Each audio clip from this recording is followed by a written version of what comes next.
I think we are good to go. Yeah. All right. Okay. Excellent. So I'll be on Excellent. mute. Yeah, thank you. Yep. Thank you so much, Katie. Thank you very much. Uh, Good morning, everyone. Thank you so much for coming over. My name is Amit. I'm your host and moderator for today. I'll introduce myself and my company, guys. Amit Koshal is my name, and we work in a company called Enalito. I'm a co-founder of Enalito. Enalito focuses on e-commerce companies. We have a software product for e-commerce companies.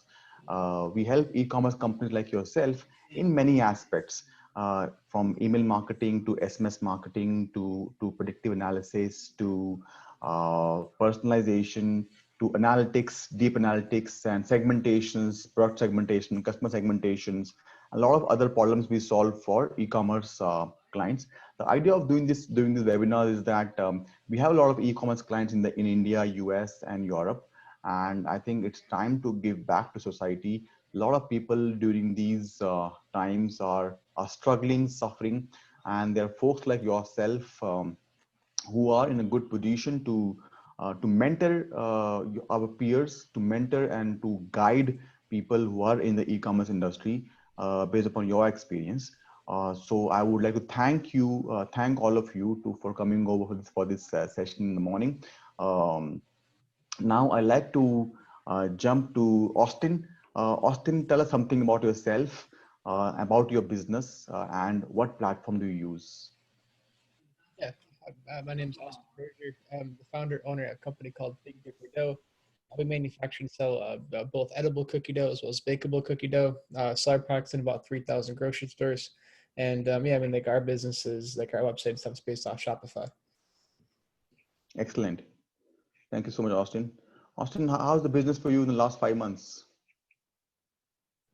Things have been pretty good for us. Most of our business being in grocery, not so much online. Grocery sales have been up. Indulgent items like ice creams, like cookie doughs, things like that, sales have been up as well. So we'll say the amount of new accounts we've closed has gone down in regards to a lot of the companies, a lot of the retailers that have pushed off their planograms or their resets. Our business itself has been doing very well in the grocery space. Excellent. Excellent. Thank you so much, Austin. Um, let's hear from Vittorio. Vittorio, how are you doing? What do you do? Yes, hi, my name is Vittorio. I'm the vice president of Urbani Truffles. It's an Italian-based company.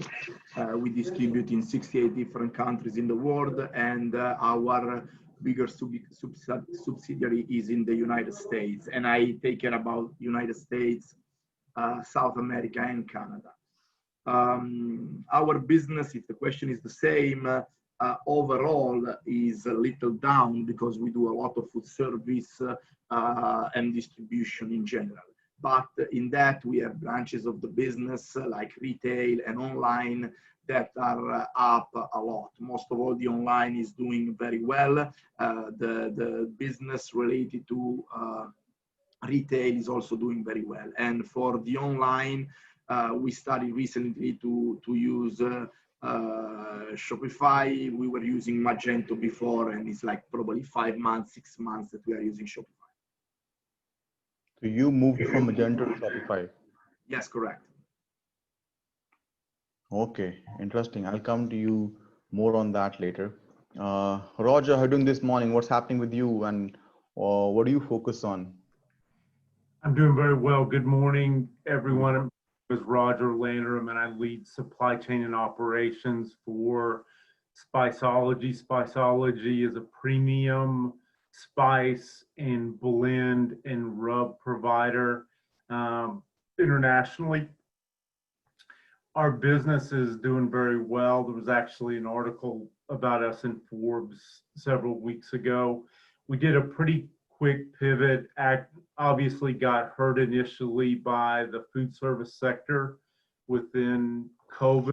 Did a quick pivot on the consumer side and still managed to maintain a significant amount of growth. And our platform is Shopify. Excellent.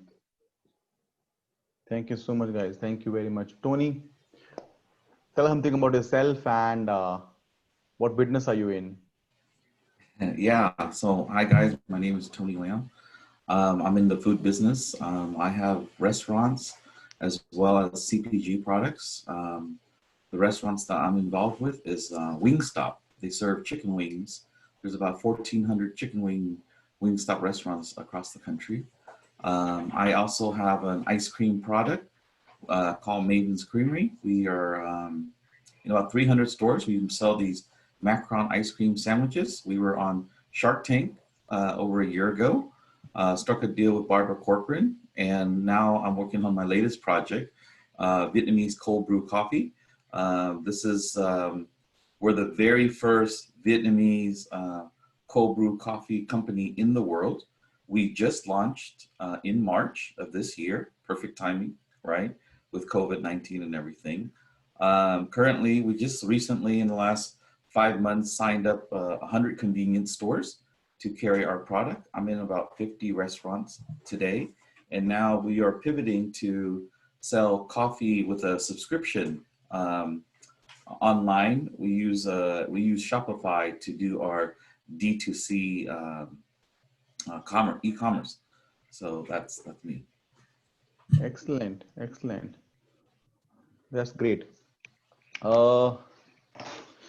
So yeah, let me go to Austin again. Austin, why are you in the ice cream and cookie business? What's your why? Why are you doing what you're doing? Well, to be frank, I started as a kid. I was wanting to start a business. Was never totally sure what I wanted to do, and basically I got the idea for edible cookie dough. I was training for my first marathon. Seemed like a good opportunity. People always need to eat. I seemed like it'd be a fun business to get into. And yeah, really just kind of started out, very small out of my mom's kitchen, and the business has just, grown over time as, we've gotten a lot of wind in the sails. And very much at this point, I've fallen in love with the industry, taking an idea from your brain to on the grocery store shelf to an idea that, to a product that people love and want to pick up. And yeah, so early on, it was more so just saw the opportunity. And then as we've continued to grow, really fallen in love with the industry. Excellent, excellent. So where do you see your company in the next 5 years, Austin? Yeah, so the hope is, to get somewhere probably between, 25 to 30,000 retailers in the next 5 years, to continue to grow both our in-store business, but really launch a couple additional products and grow much more online as well. Yeah, we, aiming to become a household brand, aiming to become a name brand, not just in cookie dough, but in other dessert items as well. We kind of have our brand hypothesis, say of where we want to go, what kind of other products we want to launch, what we want to be long-term. And I'm starting to launch some additional products in the coming year to start expanding us past just the cookie dough set in the store. Excellent, excellent. Vittorio, we have someone like Tony who is funded by Shark Tank's Barbara. And how's your business on funding? Are you guys funded? Are you guys bootstrapping? How's it going? Oh, this is a privately held company, is a family. The name of the business, that is Urbani, is also the name of the family. The family owns the business 100%. Not only this, but they have other activity too. These activities too. This is the main one, and basically they finance the business. It's a very historical company. We are in business since 1852, so now is the 6th generation of the family that is running the business. Now the 5th one is running the business, the 6th one is approaching. So technically, they work in the way where they were able always to finance their business and to support the business. And even in this really kind of challenging situation, they were able to, and we were able, because now it's not only them, it's the team they have, including myself, that put together a strategy that for now is working, where we didn't even have to fire people. So in this kind of situation, so we were like happy to do that. And definitely we are working on be always the leaders, like we are with 70% of the truffle market in the world. So our goal is to stay where we are and keep growing and keep be flexible based on how the market is changing right now. And so it's a good way for us to learn also, and really was like a wake-up call where we say, okay, now we also have to change, adjust, and be flexible on what the market is looking for. And this is what we are doing. Excellent, excellent. Roger, I think in one of our sessions, we were talking to Chip, and he mentioned that you guys are catering to chefs and restaurants and also household, right? So some of the things I want to ask from you is that so you were one of the players who pivoted very fast from restaurants to consumers. Uh, how did that happen? I mean, you guys had to pivot very fast, and in these times, pivoting fast and in an agile manner is extremely important. How did you guys implement it in no time? I think honestly, it was just a lot of good leadership on Chip's part, on Chef Pete's and Heather Schulten, and so I think it was just a lot of leadership, and then just plain necessity and need to move very nimbly into another market that was an opportunity for a product. Excellent, excellent. Tony, what advice would you give to people who are who are looking to have funding? Right now, so we went and raised money during the pandemic, and we were very successful. We actually, even though the stock market had dipped almost 33%, we were still able to raise money. I think it's just finding investors. We did several ways. We reached out to friends and family, but we also reached out on LinkedIn for me, for example, seeking people who would be interested in investing in a cold brew company. And I think that LinkedIn is one of the most powerful platforms to network with people, as well as find investors from that platform as well. So that is one of my go-to places to find investors. But if you're, let's say, if you're on LinkedIn, you are reaching out to somebody very cold. A lot of investors, a lot of people are there. But how do you make them interested in your idea? How do you make them intrigued that you are the one they should be investing in? And you met them cold on LinkedIn. So what are 2 ways, 3 ways you would suggest people who are trying to find investors on LinkedIn and they're walking to somebody cold? Yeah, definitely I do have an advantage, because if you look on my LinkedIn profile, I do say Shark Tank winner. So just having that title right there, people are very intrigued about, like, oh, wow, let me see what this guy is up to, right? So I do have a little bit advantage. If you were just starting green, I think that it's going to be definitely a challenge to be able to do that. But for me, again, that was one of the things that I had access to.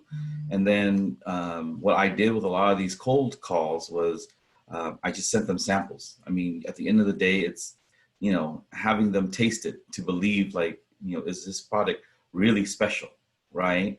And so I have to say, like, we spent so much money just sending samples to all the cold leads that we had, so that when they tasted it, they're like, wow, this is unbelievable product. So, if you truly believe in your product, I think that, you'll be able to get 1 or 2 of these investors to take you on seriously. The other thing that I do is, on LinkedIn, I follow some of my competitors, right? And I follow who's commenting on some of my key competitors, and I reach out to these individuals, on a cold call. Now, I have experience with a lot of emails. We played a lot of A/B testing to see what type of response we would be able to get if we sent out a specific sales or investor email. And so with that experience, I've been able to, obviously get some meetings set up. And then based on that, it's just all a matter of how you best pitch the product to win that investment. Excellent, excellent. That's a great piece of advice. Austin, you are nodding your head and you seem to be learning a few lessons from Tony. How's your business? You funded or you bootstrapped? Yeah, that's about the first 2.5 years I had bootstrapped the company.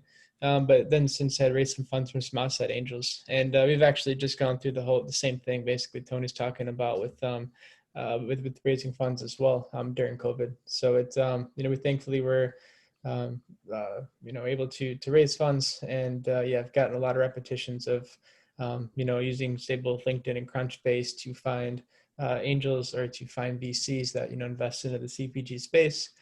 Prospect them, reach out. Obviously, it's just like the regular sales process for anything else. But yeah, have a lot of experience with that as well because I just spent a considerable amount of time doing the exact same thing. Excellent. Austin, so what are your investors saying? Are they saying, go get more customer, burn more cash, get more customers, burn more cash, get more customers? Or are they also looking at profitability? So how do you balance profitability versus acquiring more customers at the cost of burning cash? Yeah, I mean, that was, in the first, this business is very cash intensive up front, especially when you focus heavily on grocery. There's a lot of free fills, slotting fees, things like that take a while to recoup those expenses. So definitely, the first couple of years, say, was definitely more focused on growth and top line revenue.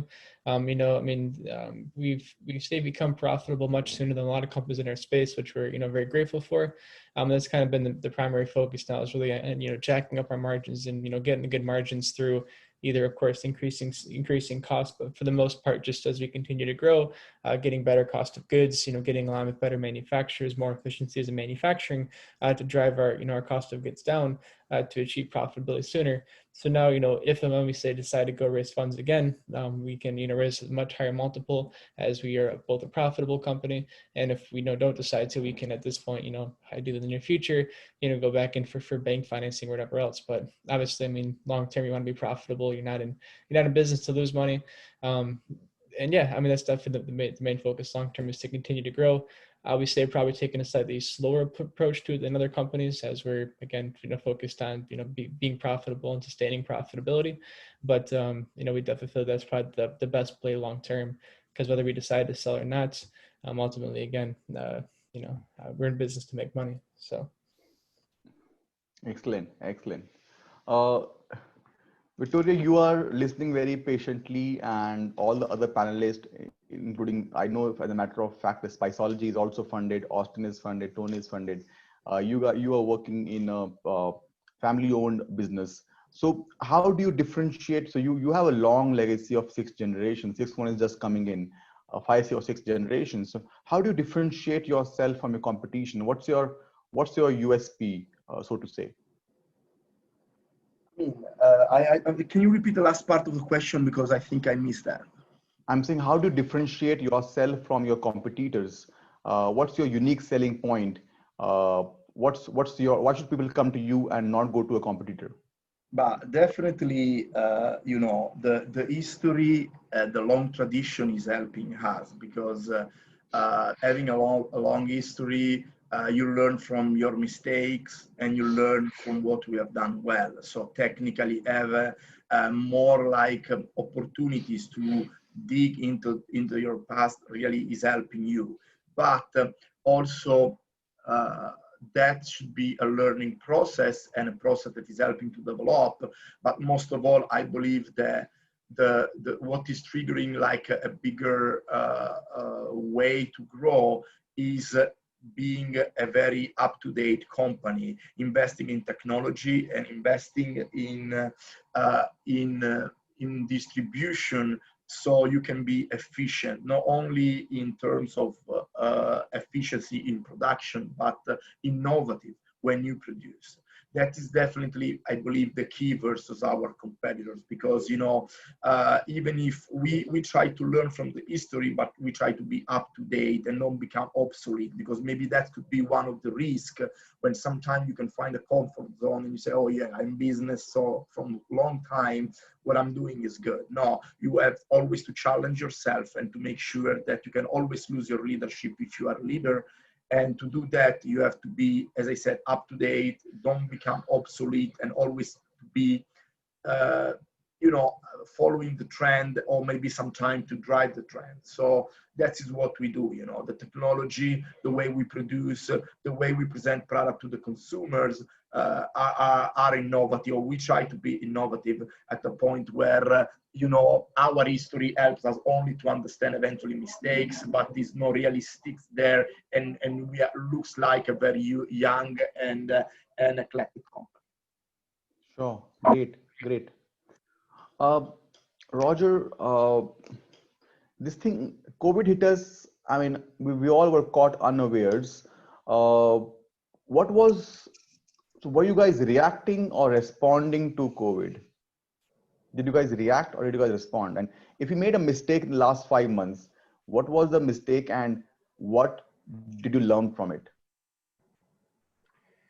In regard to reacting versus responding, I think that we already knew that we had a great product. It was very innovative, premium for chefs. We knew that consumers, there was a market with consumers as well. So I definitely think that we responded to that particular opportunity within the marketplace. And then I think in regard to mistakes, I think we are just building for growth, and inevitably you're going to trip and you get up and you learn and you move from there. So nothing in specific, but there's always opportunities to learn from.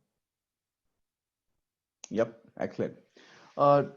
Tony, it's a dream for a lot of people to first of all get shortlisted by Shark Tank, and then win is of course a dream which comes true for not so many people. What advice would you give to people who want to prepare for Shark Tank and who want to go there and win? What would be your advice? Yeah, you got to know your numbers, guys. That's the key thing is know your numbers, know your valuation, have a go-to market strategy, right, on how you plan on growing your business. The other thing for us was we prepared by watching every single episode 3 times. So writing down all the questions, possible questions that in previous shows they've asked contestants, and be prepared to be able to come up with an answer that is music to their ears. Excellent. So when is a good time to go to them? So were you trying to also get funding before Shark Tank? Yes, we were looking to get funding before Shark Tank. When it became a reality, you have to make the decision like, oh shoot, do you ask for, because in our instances, we had some potential investors already before even Shark Tank, but then we kind of held off and said, this might be a really good opportunity for the exposure that we would get if we get on the show. So we ended up declining the investors' money so that we could participate in Shark Tank. Yeah, that's what we decided to do. Excellent. Let me do a poll question at this moment. Let me launch a poll here. All right, I'm launching a poll. I would like all of you to answer it. So as I hope you can see the question on your screens. Do you know which customers you're losing? All of us are on e-commerce sites, and a lot of people coming and shopping from us. Some people might not come back ever again. So do you know which customers might not come back ever again? That's the first question. And if you can answer this question, guys, are you able to see the question on your screen? Are you able to answer it? I'm able to see it, but I don't see how I can vote for it. Okay. Others can vote for it? Nobody can vote for it. But I don't know, because you usually say answer yes or no. So how can you answer yes or no to a question, to an open question? Yeah, so you can either say yes or no. But I cannot even pull anything. I can just see what's going on, and I see that. Yeah, I don't think there's a place to select either option. Okay. I mean, there is saying on, now no is 80% and is red, yes is 20%, at least on my screen, and is blue, but looks like more like the question is, are you losing customer, yes or no? Probably somebody is answering that question. Okay. All right. So the question is that whether you're losing customers, all of us, all the people in the e-commerce industry lose customers. We don't know where they go. They come and they never come back. They come on a shop and then they never come back. So people don't know which customers they are losing, and that's why we have the Enalito app. The Enalito app can be installed onto a Shopify store, and it can very specifically tell you that these are 10 customers, these are 10% customer, 5% customers who are never going to come back to your store, because we're doing a lot of analysis of your customers. Once the plugin is installed onto your e-commerce site, a lot of analysis is being done on your customers as well as on your products, and we're able to tell you which customers you're about to lose, and then we can also suggest you what actions to take to stop those customers from getting lost. That was the intent of giving information that how can you stop your customers you're about to lose. All right. So let me ask my next question to Austin again. So Austin, you started young. What's your educational background, and how is it linked to e-commerce? Is it linked to what you're doing right now? Yeah, I mean, I didn't like go to college or nothing. I just, I got out of high school. I was a firefighter for a bit, and then started the company while I was a firefighter. But just have learned through, trial and error. Pretty much, I mean, probably 99% of our business. Well, we have a Shopify. Probably 99% of our business isn't online. Our products are so expensive to ship. We've tried multiple times to sell it online. It's just so expensive. We don't get much in the way of sales, and our cost of acquisitions is way too high. That's what I meant. New products that would be much more better suited for e-com and for online sales, which we'll be launching next couple months. But yeah, I mean, for now, pretty much all of our business is offline, is wholesale. Mm-hmm. So, and you plan to pivot to online soon? Yeah, what's this so much pivot as, expand more into online with some additional product launches. Mm-hmm. Excellent. So, Vittorio, you moved from Magento to Shopify. I've seen a lot of people moving from Shopify to Magento. Why would you move from Magento to Shopify? But we analyzed a little bit a lot, and we saw that for where we are, Magento didn't have the flexibility that Shopify has. I think is an easier platform, probably is fitting better. And I'm not saying that Magento is no good. I'm not saying that at all. But just I believe right now Shopify is fitting our needs better. Our product is an impulse sales, okay? And plus we sell online a lot of product that is perishable. I don't know if I mentioned, we work with Truffles, and Truffles is very perishable and is very expensive. So technically the customers are looking to be attracted by the website and make a decision on how much, or if they want to not spend that amount of money. And I believe that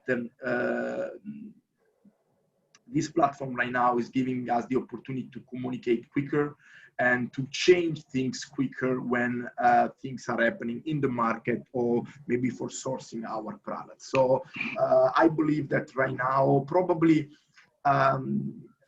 the Magento looks like is more like a railroad track, more like straight, doesn't really give you much of opportunity of change or be flexible. So we thought that we need more flexibility, and then Shopify is giving us this opportunity. Mm-hmm. Interesting.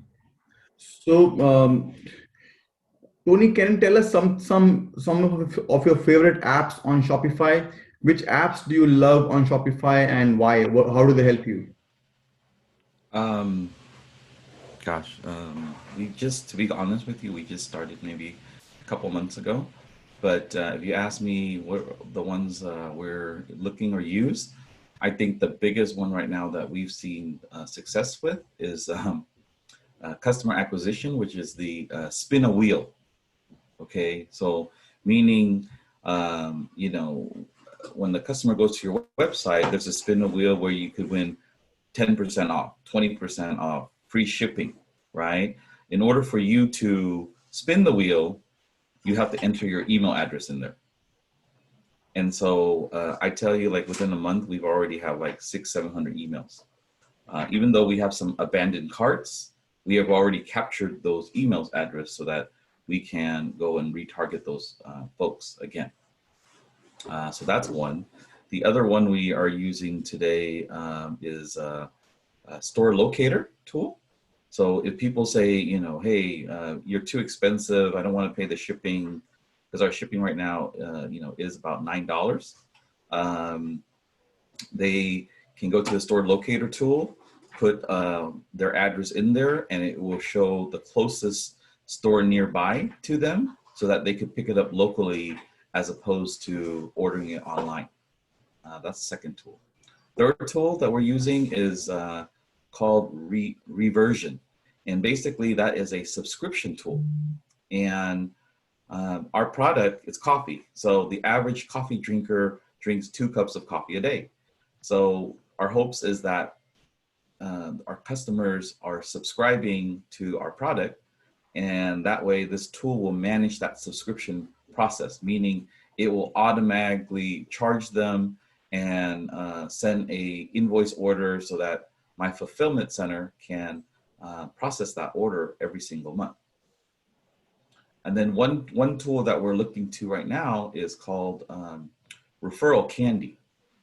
That tool is a referral tool that basically allows you to leverage your social media influencers and be able to give every single person a unique code so that they can advertise to people in their network. So the social media influencers that we typically work with have a minimum of anywhere from 20,000 up to 1 million, right? And so we want to be able to find which one is bringing us the most leads, and by being able to identify those social media influencers, we're able to compensate them and say, hey, you're doing a good job.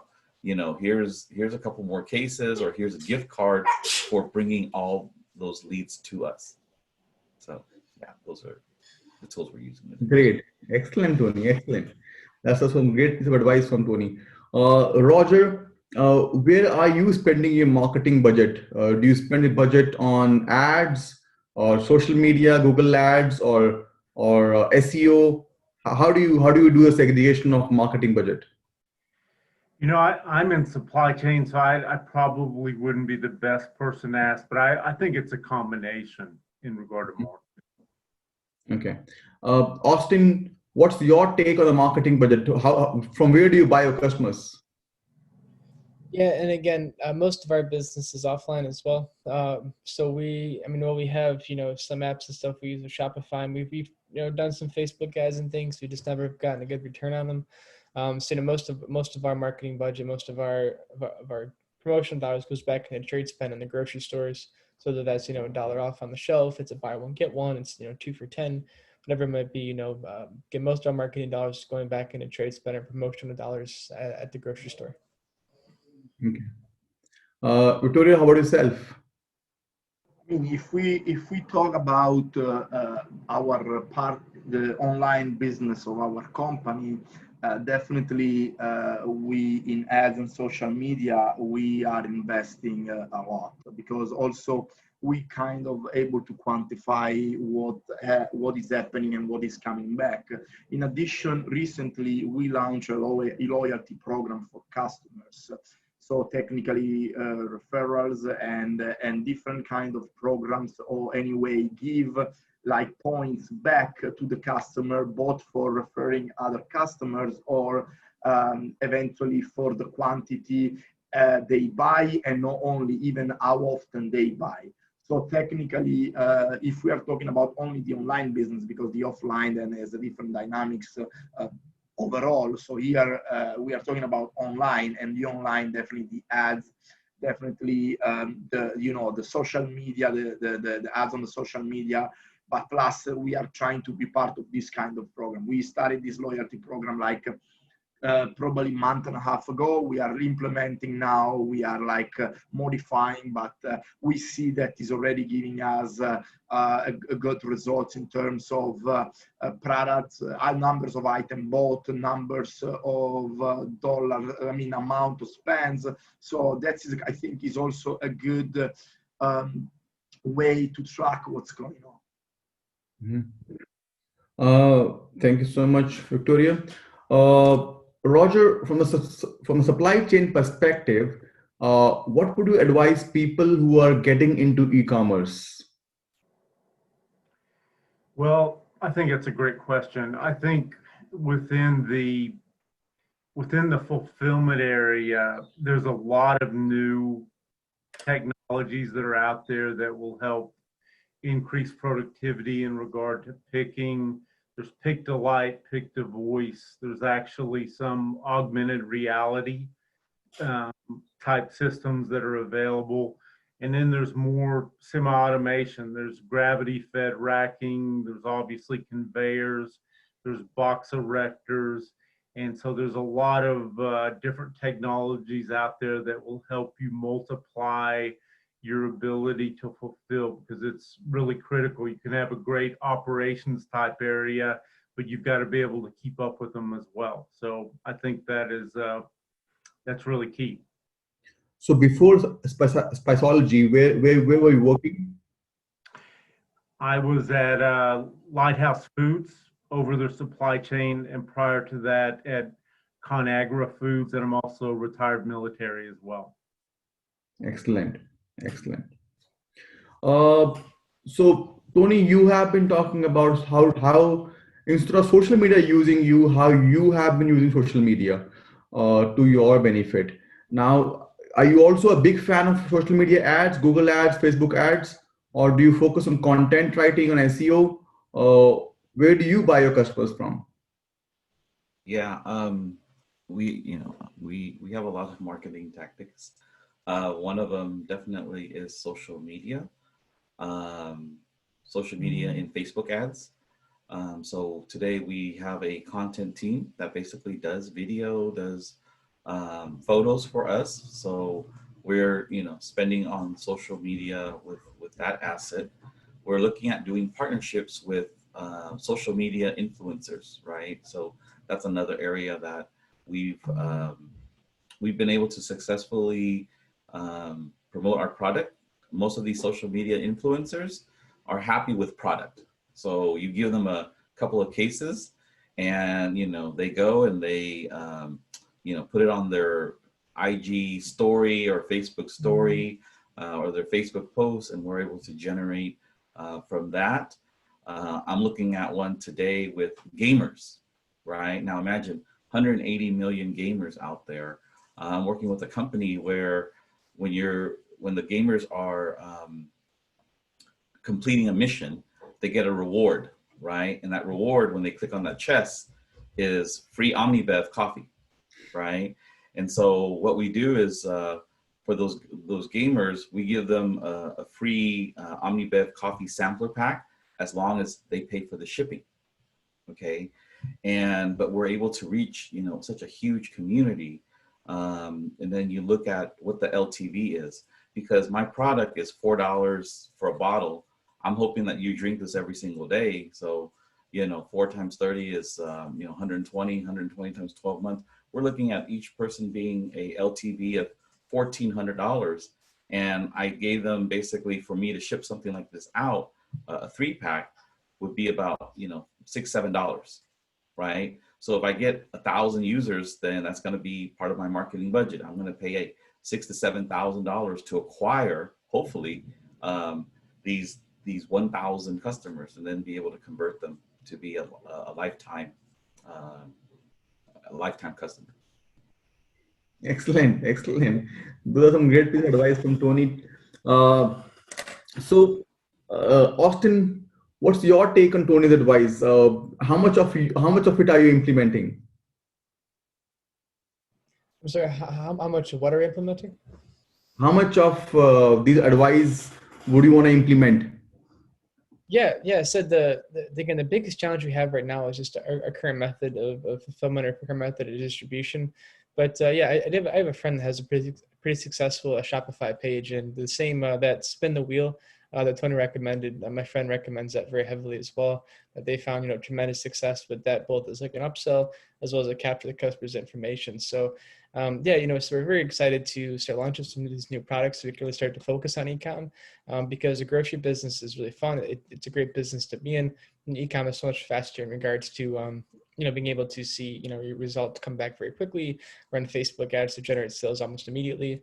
So yeah, we're very excited for that and excited to implement some of these new applications and things such as that, like the spin the wheel app. Excellent. Let me launch my next question for all of you to answer. Hopefully, you guys will be able to answer now. Let me just.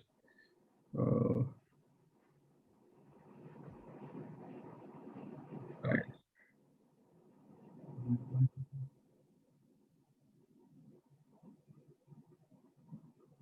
All right.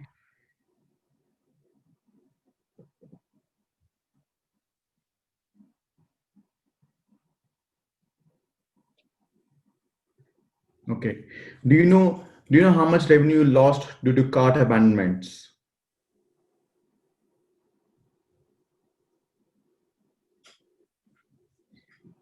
Do you know how much revenue you lost due to cart abandonments? Okay. All right. So a lot of people in the industry are losing a lot of money because of cart abandonments. The customers come and go, they put something in the cart, and they never come back. Just close the window. Enalito also tells you how you can, how much money you're losing due to cart abandonments and how to get those customers back on your site and make them shop again. Right. So now I want to ask you guys, do you guys have any question that you want to ask to the other panelists? Roger, I want to ask Tony. Tony, want to ask Austin. Austin, I want to ask Victoria. Do you want to have any question that you want to ask other panelists before I shoot more questions to you? I think I don't have any. Thank you. Yeah. I do not either. Okay, excellent. Then let me ask you more questions because our viewers are very intrigued based upon the inputs that you guys are giving. So let me ask Victorio. So where have you been working before, Victorio? I mean, it's a long time that I'm worked with these companies, about 20 years. Then I have a couple of companies that I'm running my company overseas and here, and I try to integrate and with my experience also to those companies. But I spend a lot of my business life with this company. Excellent. So Roger, what advice would you give to people who are starting new businesses? Like overall, for example, you can give. So basically, Tony said that you have to be great with the numbers. Then Austin just jumped from his high school to being firefighter to starting his own business in the edible cookie dough. Now, what advice would you give to entrepreneurs who are jumping into e-commerce and are looking for some great advice from you? I just really think on the supply chain side, which is the area that I have knowledge in, that your numbers continuously change. Your what you need to produce operationally when your marketing and your sales side are very successful as they have been at Spiceology, and then fulfillment as well. You need to know the automation that you need. You need to know how many X times you need to build in order to keep up with demand. You've asked questions about lost revenue due to cart abandonments and what have you, and all that counts, right? So you've got to build out a supply chain that will keep up with all of that, and that's dynamic. It changes constantly. You have to keep on top of it. Excellent, excellent. Victoria, from a long experience, what advice would you give to people who are starting new businesses in the e-commerce space, in F&B specifically? Definitely, to pay attention of Roger department, because that's logistic is very, very important on the online business, because first of all, in the United States, shipment are not only by weight but by size. So you have to be very, very careful, because at the end of the day, if you don't pay attention to the logistic aspect, definitely you think that you have a good gross profit, but then your net profit will be hidden from all the logistic cost that sometimes is. I'm not saying that it's difficult to estimate, but it's not so easy, the packaging to package single unit instead of ship things by cases, the size, the dimension and everything. That is definitely on the online something that they have to pay attention, because all the other things, the packaging, the presentation, definitely everybody's working a different way. And that is more like on the surface, and it's easier to understand and to see. Sometimes what you miss is what is below the surface, right? That you don't see directly, but sometimes you forget to pay attention on. And those are the things that can really eat your profit. So the logistic is definitely one of them, to pay a lot of attention on how they arrange the logistic and how they build the logistic side of the online business. Excellent, excellent. Austin, so what are your values? What define Austin? To explain that question to you a bit later, for example, I say our values in Enalito are that we are go-getters, we are positive thinkers, we wanna add value to our customers. We are obsessive about adding value to our clients and customers. We wanna make our clients our fans. So what are your values? What are values that you and your company follow?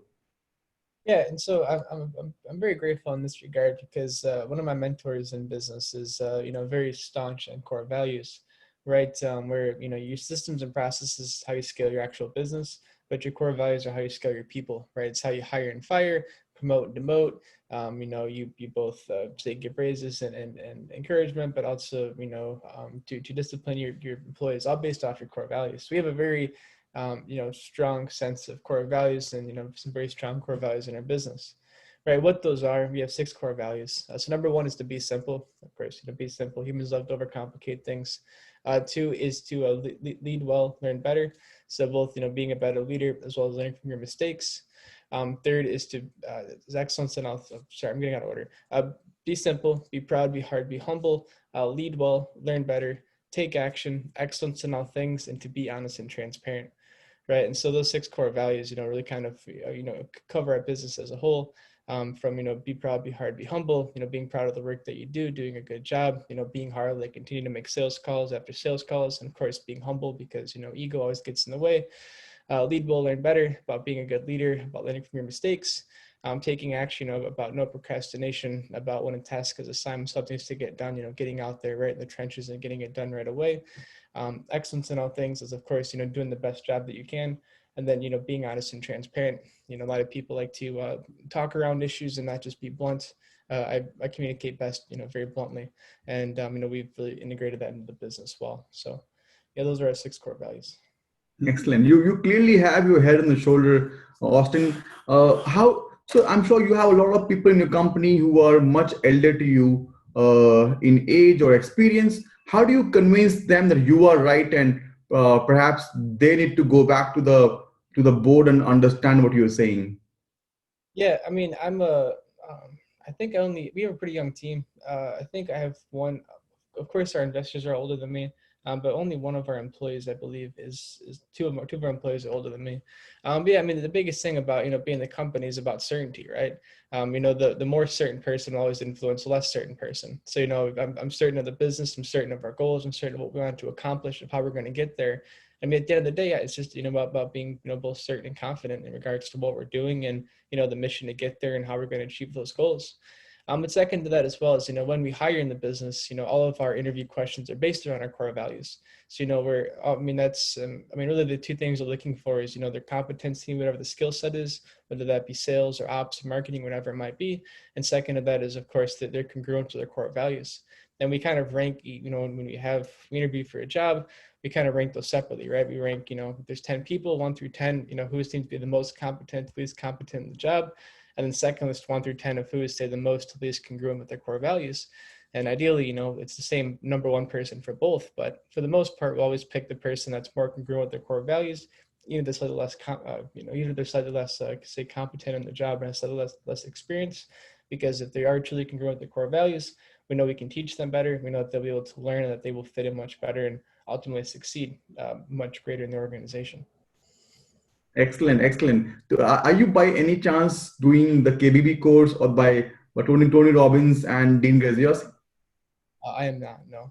No. Okay. This is exactly what they say. I was doing that course, and this is exactly what they say, that you hire people based upon their values, and you give them capability if they get the capability and they just fly. So hire people based upon values or not based upon capability. And if you have that people with values around you, you're gonna fly. Your company gonna fly. That's excellent mentoring that you are getting, or you already have in you, imbibed in you. Great to know, Austin. Tony, what are your core values? What is your success key? What are your success keys that you want to share with people? I think that surrounding yourself by mentors. I have a lot of mentors that I go to for advice when I don't know the answer, and surround yourself by positive energy, right? There's a lot of negativity right now in the world and everything. So I surround myself by positive people, mentors, having an open mind when you're talking to folks, right? Yes, I know that, my product is the bomb, is the best thing out there, but you have to have an open mind, right? And think outside the box and listen to some of the advice some of these veterans have been successful at, and see if, you need to pivot based on that feedback. So yeah, just having an open mind and surrounding yourself with people. And then the other thing too, I think, is when you're building your company, you want to be able to find people that excel. So for example, I'm good at sales, but I'm not necessarily great at accounting. So rather, I could do accounting, but it would take me 5-6 times longer if we hired a person who really knows that than me. So, sometimes people, when they go into business, they think that they can do everything by themselves. I've done that before too, and I burnt out. So finding these key roles, your CEO, your CFO, your CMO, and your COO, and everybody staying within their lane, right? And so I don't go over, for example, my CFO and say, what are you doing with those numbers right there? I trust that person, that what they're doing is right, and people don't question my sales tactic or my marketing tactic. I just go and do it and just get it done. So I have a go-to, how do I say it? A never give up attitude, do whatever it takes. And that's kind of like the foundation of our company, is do whatever it takes to get it done. Excellent.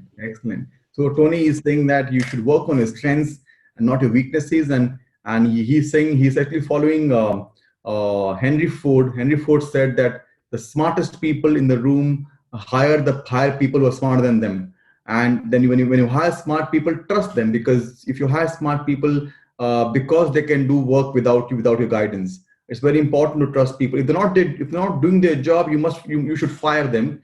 But if you've hired them and you trust them, you should let them do their work. Thank you. That was my last question. Thank you so much, guys. Thank you very much. It was a fabulous session. We could end in time. One of the best things that's in this panel is that you guys, such givers, you guys were able to communicate very freely, very honestly. You were not shying away from telling your secrets, all your mantras, all your success stories, all your learnings with the people out there. We're gonna be posting this video on different channels. We'll tag you there. We're gonna also pull out small portions of this video and post on different channels, 5 minutes video, 4-minute video from this episode. And hopefully people will be able to learn from us, learn from you guys, and grow their business and have a fulfilled life. Thank you so much, guys. Thank you very much, and have a fantastic day ahead. Thank you so much. Thanks. Nice meeting all of you. Bye-bye. Take care. Thanks. Thank you. Thank you, guys. Thanks.